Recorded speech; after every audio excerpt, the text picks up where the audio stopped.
Imagine a world where nothing is random, and major events that happen worldwide were written down hundreds of years ago.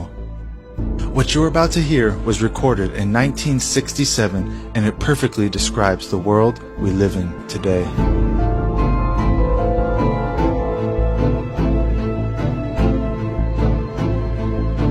What was the secret?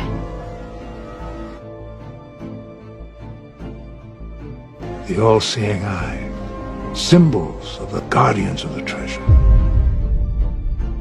Recorded by Myron C. Fagan, a famous Hollywood writer who rose through the ranks of the Hollywood elite, uncovering some nasty secrets along the way. He made it his life's work to expose the darkness that he personally saw with his own two eyes. This recording is a culmination of his life's work, and through a historical lens, he reveals what's been hiding in the shadows for hundreds of years. What you're about to hear is not conspiracy theory, rather is documented historical fact that holds up to the most rigid scrutiny. And without further ado, I bring you the Illuminati and the Council on Foreign Relations.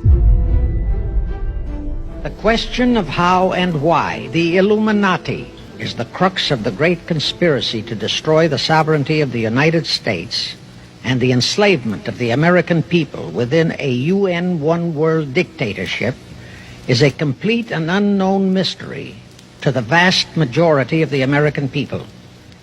The reason for this unawareness of the frightening danger to our country and to the entire free world is simple. The masterminds behind this great conspiracy have absolute control of all of our mass communications media, especially television, the radio, the press, and Hollywood. Do you have any people being paid by the CIA who are contributing to a major circulation American journal?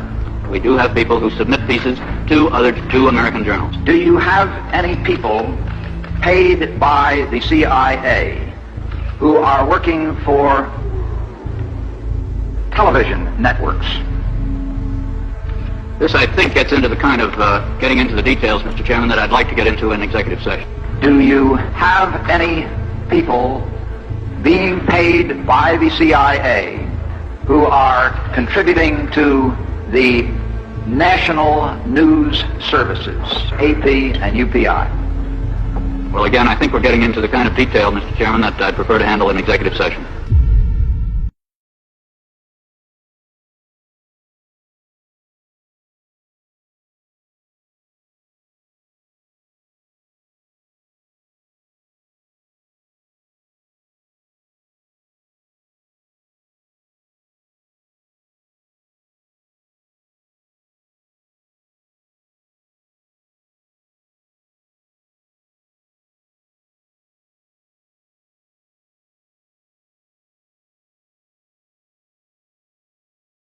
Government.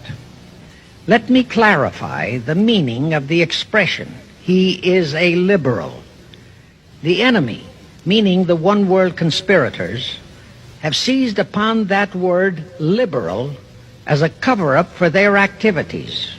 It sounds so innocent and so humanitarian to be liberal.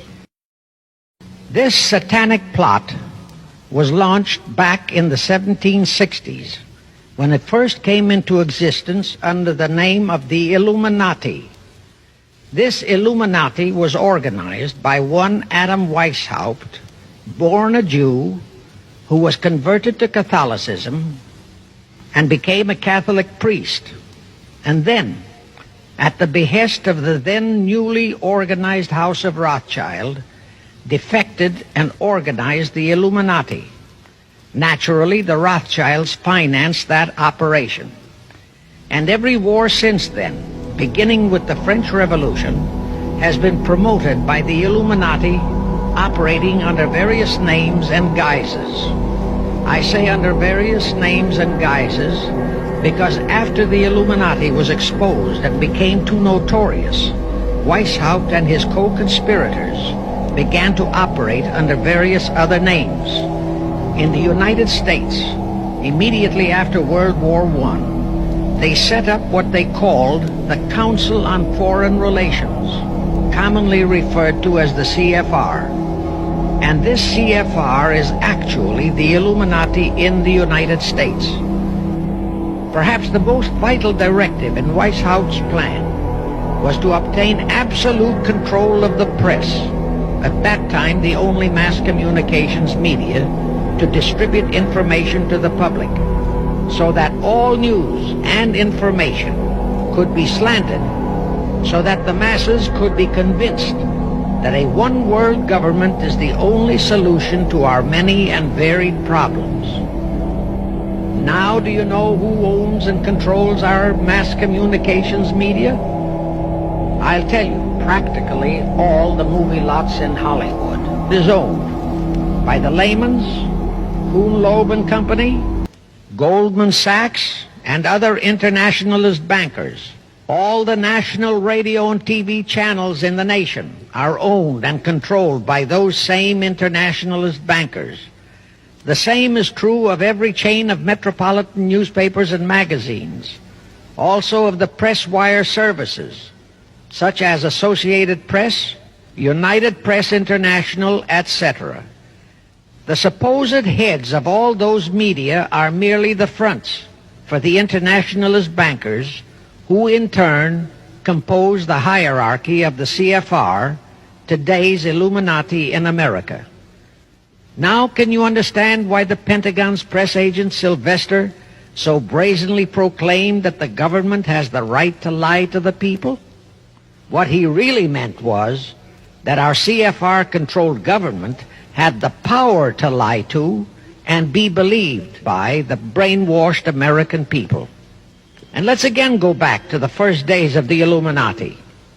In 1785, the Bavarian government outlawed the Illuminati and closed the lodges of the Grand Orient. In 1786, they published all the details of the conspiracy. The English title of that publication is The Original Writings of the Order and Sect of the Illuminati.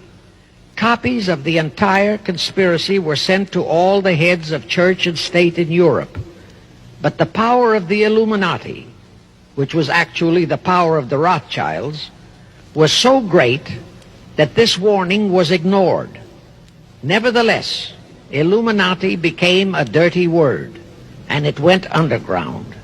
At the same time, Weishaupt ordered Illuminists to infiltrate into the lodges of Blue Masonry and form their own secret societies within all secret societies.